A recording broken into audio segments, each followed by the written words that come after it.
Hola, ¿qué tal amigos? Mi nombre es Julián Castro y este video tiene como finalidad realizar un análisis de acuerdo a la temática asignada por el profesor de penal especial respecto a unas preguntas direccionadas a las sentencias CP 921 de 2020, CP 1793 de 2021 y CP 107 del 2018. En la primera sentencia, la CP 921 del 2020, la primera pregunta es ¿cuáles son los hechos? Aquí los hechos se desarrollan para el año 2009 en la ciudad de Manizales, donde el joven Cristian Camilo Correa Pinilla, quien es mayor de edad, y la joven M del MMS, que para la época tenía 13 años y 7 meses. Durante esta época, estas dos jóvenes desarrollaron una relación amorosa, la cual dio lugar a que tuvieran tocamientos, en que se realizara acceso carnal, lo cual dio lugar a que se instalara una demanda. Estos hechos acontecieron pues obviamente estando la menor por debajo de los 14 años de edad. Bueno, entonces la segunda pregunta va encaminada a cuáles son los argumentos y la teoría de la defensa. Entonces la teoría de la defensa maneja dos argumentos. Esto indicando que hubo una violación de forma indirecta a la norma de derecho sustancial por tratarse de errores de hecho. El primer argumento da lugar a que se hable de un falso juicio de identidad. En este se manifiesta que por tratarse de una acusación de delitos de peligro, de mera conducta, y que dentro de esto se encuentran los delitos por actos sexuales abusivos, se les da lugar a que en ellos se incurran en el principio del iuris et de iure. Entonces era lo que se atacaba, ya que encaminado a la decisión que se tomó, esta no admitía prueba en contrario. De igual manera, se menciona que se distorsionaron testimonios y el peritazgo del médico de medicina y ciencias forenses, el médico Ricardo Sarmiento, quien a través de sus estudios logró demostrar que la menor referente al trato sexual tenía las capacidades para asumirlas. El segundo argumento tenemos que se fundamenta en el delito que da lugar al error de prohibición, y que por otra parte también hubo manipulación en las declaraciones de las víctimas, de la menor, del padre del acusado y del mismo acusado, lo que dio lugar a que se omitieran aspectos importantes dentro del proceso y señalando que se actuó de manera desigual ante el mismo. Bueno, entonces la tercera pregunta nos dice que cuáles son los argumentos de la Fiscalía y las demás partes intervinientes. Entonces, respecto a la Fiscalía, ella cita como tres antecedentes, ¿sí? Entonces, entre el primero, hace mención a que se incurrió en los delitos tipificados en el artículo 208 y 209 del Código Penal. Aquí deja la salvedad de que pues, el legislador presume de que la menor no está en las capacidades para disponer de su sexualidad y que por tanto ella no debe tener la incitación a las mismas, ya que carece de la suficiencia para realizarlas. En cuanto al segundo argumento tomado, esta considera que fueron omitidos testimonios de Marco Antonio Correa, del acusado, los cuales pudieron indicar que Correa Pinilla actuó bajo un error de prohibición y que el mismo aspecto no fue tomado en cuenta en la decisión aludida en el fallo de segunda instancia. El tercer argumento, y de acuerdo a lo manifestado por el padre del acusado y lo que tuvo también en cuenta pues la Fiscalía, en cuanto al joven, se hablaba de que era un joven sano de mente, que se desenvolvía muy poco socialmente, que sus relaciones interpersonales siempre eran con el trato de personas inferiores a la edad de él, y que también tenía una vida sexual poco activa. Entonces era esto, entre otros factores, que también cursaba el último curso del colegio, los que dieron lugar a que el acusado no actuó ni con conocimiento ni con la intención de dañar el bien jurídico tutelado. Entonces lo que da lugar a que la conducta antijurídica que se desempeñó con la menor de 14 años pues se basara bajo este argumento, porque el joven no tenía conocimiento previo al delito que estaba cometiendo al momento de haber tenido acceso carnal con la menor de 14 años. Bueno, entonces respecto a la intervención que hace el Ministerio Público aquí, es muy centrada en el sentido de que dice que la relación que sostuvieron los dos jóvenes pues dio lugar a que se diera de manera consentida, a que tal como lo indicó la víctima, no hubo ninguna presión, ni ninguna obligación, ni ningún sometimiento para que se realizaran dichas relaciones. Lo que dice también es que pues esto da cabida a que no se actuó con dolo, con la intención de dañar el bien jurídico tutelado, y que por lo tanto se debe absolver al acusado del delito de acceso carnal abusivo con menor de 14 años. Respecto a la cuarta pregunta, que cuáles son las consideraciones de la Corte, entonces esta admite que sí, que claramente sí hubo un delito, que claramente sí hubo daño al bien jurídico tutelado, esto basado en el artículo 208 del Código Penal, ya que se incurrió en una falta pues tipificada, como dije anteriormente, que este delito pues tratándose de delitos sexuales abusivos, entonces no admite prueba en contrario, y que por lo tanto pues se presume que en razón al legislador la joven no tenía las capacidades para tener relaciones sexuales, así hubiera dado su consentimiento. Bueno, de acuerdo a la quinta pregunta, que nos dice qué se entiende por presunción de derecho, entonces para orientar un poco esta pregunta y aterrizarla, de acuerdo a la sentencia C731 del 2005, esta nos indica que es un juicio lógico del legislador, en virtud del cual se considera como cierto o probable un hecho que, con fundamento en las máximas de la experiencia, que indican cuál es el modo normal de suceder las cosas y los hechos, y que por consiguiente los considera como hechos ciertos o probados. Entonces, pues por lo tanto, en el caso en mención, en el caso que estamos tratando, el joven Camilo Correa y la menor M del MMS, la decisión pues aludida en el fallo de segunda instancia se dicta conforme a esta presunción de derecho, no admitiendo prueba en contrario, debido a que ya hay como un precedente respecto a otras sentencias que versan sobre el mismo tema, y que por lo tanto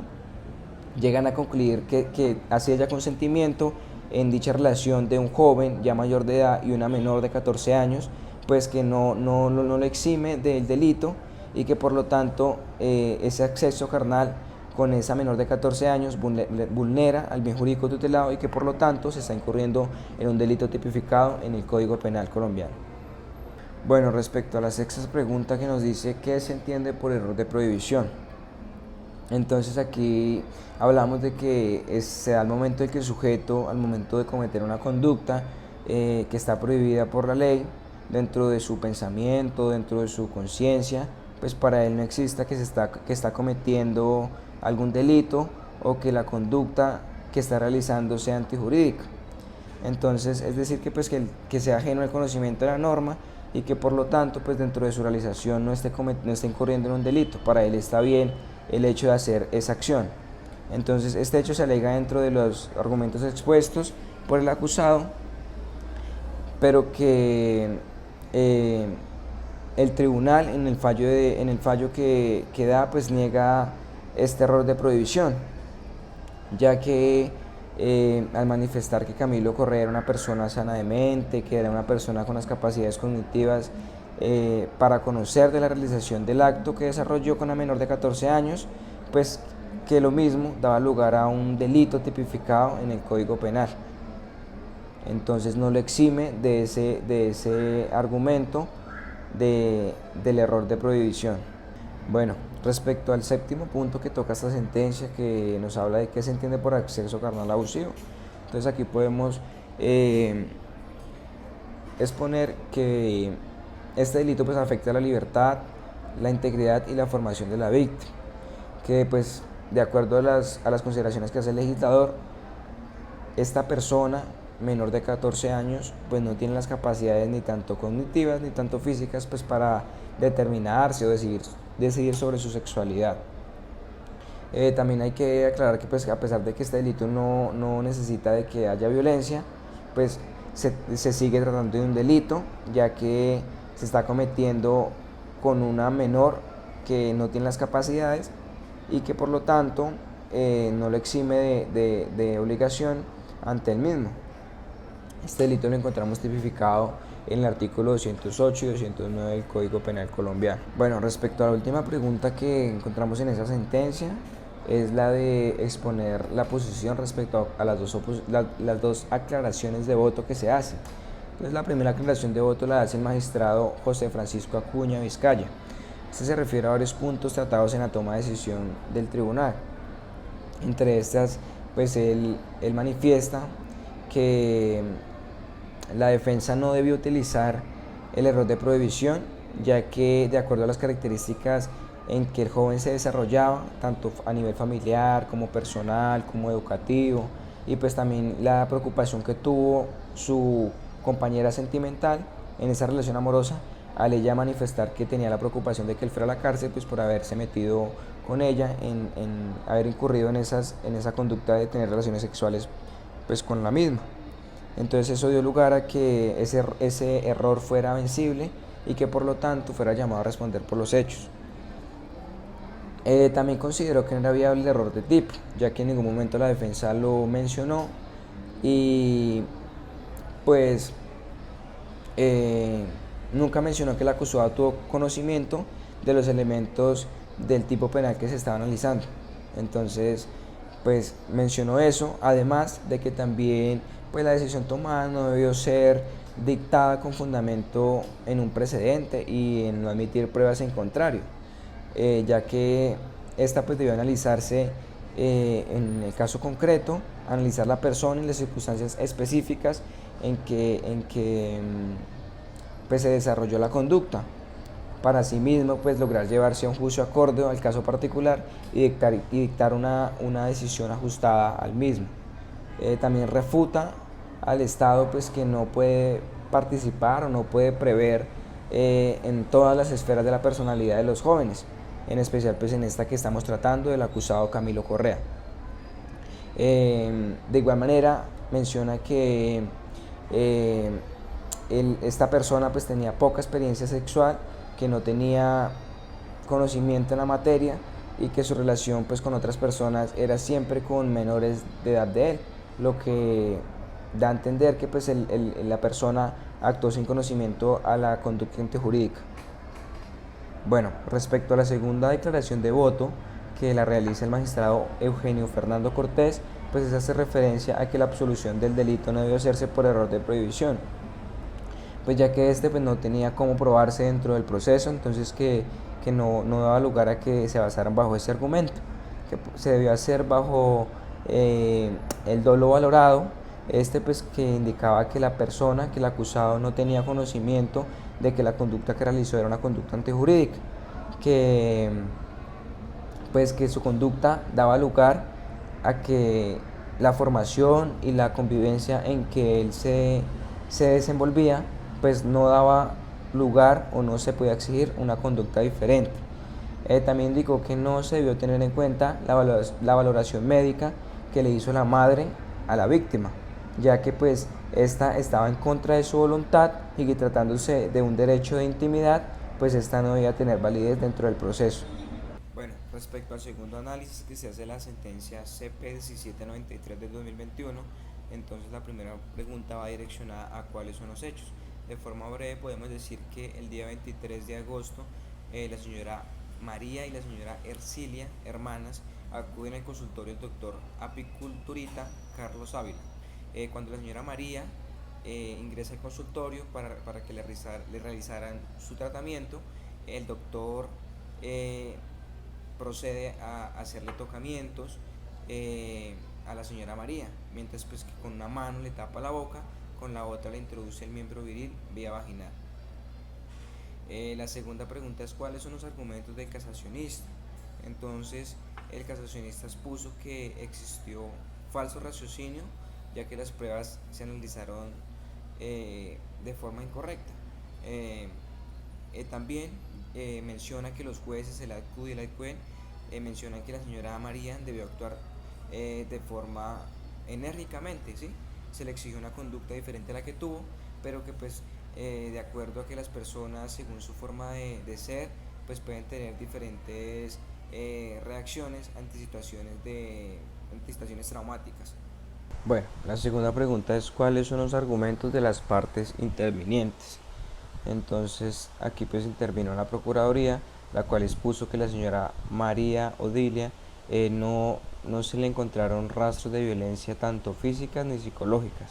Además, la representante del ministerio cree que es incoherente que le hayan accedido en el consultorio, puesto que él mismo estaba siendo observado por su hermana de la señora María y la madre del doctor Carlos. Respecto a la defensa, esta expone que comparte la teoría de la Procuraduría, ya que la señora María no presentaba rastros de violencia física o moral y que por lo tanto existe certeza de que el acusado no actuó con dolo. Referente a la tercera pregunta que nos dice ¿qué se entiende por acceso carnal violento? Entonces esto lo hemos reflejado en el artículo 112 del Código Penal, manifestando que es la penetración del miembro viril vía anal o vaginal o oral, o también la introducción de alguna parte del cuerpo o de algún objeto vía anal o vaginal. Por violencia se entiende, de acuerdo a ese mismo artículo, que tiene la finalidad de explicar qué es el acto delictivo por el cual, a través del uso de la fuerza, la amenaza o la intimidación psicológica, se accede a ese acto sexual a través de la violencia. Referente a la última pregunta, que es ¿qué se entiende por shock? Entonces decimos que el estado de shock es una situación por la que pasa una persona, por la cual le hace actuar de una forma distinta a la que una persona pues normal actuaría o se comportaría. Por ende, pues ese estado de shock no puede existir exigibilidad de una conducta diferente a la que se manifiesta. Bueno, ante la última sentencia, la CP 107 del 2018, tenemos como primera pregunta cuáles son los hechos. Los hechos fueron ocurridos en el año 2011 en un hogar juvenil campesino en Antioquia, donde un joven de 14 años se encontraba durmiendo en su litera y el señor Nelson Castaño, quien es el director de dicho hogar, pues se acerca a este joven y frota sus partes íntimas por un tiempo estimado de 30 minutos, ante lo cual el niño se para sin refutar nada y se acuesta con un primo. Al día siguiente, pues el niño junto con su primo decide hacer el reclamo, ante lo cual el señor Nelson les ofrece 70.000 pesos por callar lo ocurrido la noche anterior. Cuando los papás de los niños pues se percataron del dinero con el que estos aparecieron, pues comienzan a indagar y sacan la información de lo ocurrido esa noche, ante lo cual pues los padres dieron aviso a las autoridades. La segunda pregunta es ¿cuáles son los argumentos del casacionista? De forma breve, el casacionista expresa que no existió el agravamiento de superioridad del victimario respecto a que la víctima ya siendo menor reconoció la razón de no rechazar el acto y por lo tanto no fue superior ni se sintió en un estado de inferioridad respecto al victimario. Bueno, respecto a los argumentos de la Corte, esta manifiesta que los verbos rectores que conforman el acoso sexual indican que son los hechos que se dan de forma repetitiva con el fin de obtener un favor sexual. Por su parte, acosar es el acto de perseguir sin dar reposo a una víctima o incitar a realizar algún tipo de actividad. Y por otro lado, asediar responde a los sinónimos de cercar o presionar a una víctima. Bueno, respecto a la última pregunta que tenemos en esta sentencia, la cual nos indica que realicemos una posición respecto al caso 1 del ejercicio académico propuesto y la sentencia en mención. Entonces aquí tenemos que, pues dentro de la reflexión que yo hice, encontré dos similitudes que son muy marcadas en ambos casos. La primera, pues va enfocada a la sumisión que tiene el menor en la sentencia, pues que es tratada anteriormente por parte del director del hospedaje, y también esta subordinación o sumisión se presenta en el jefe que a través de su superioridad hace que acceda la empleada ante su capricho sexual.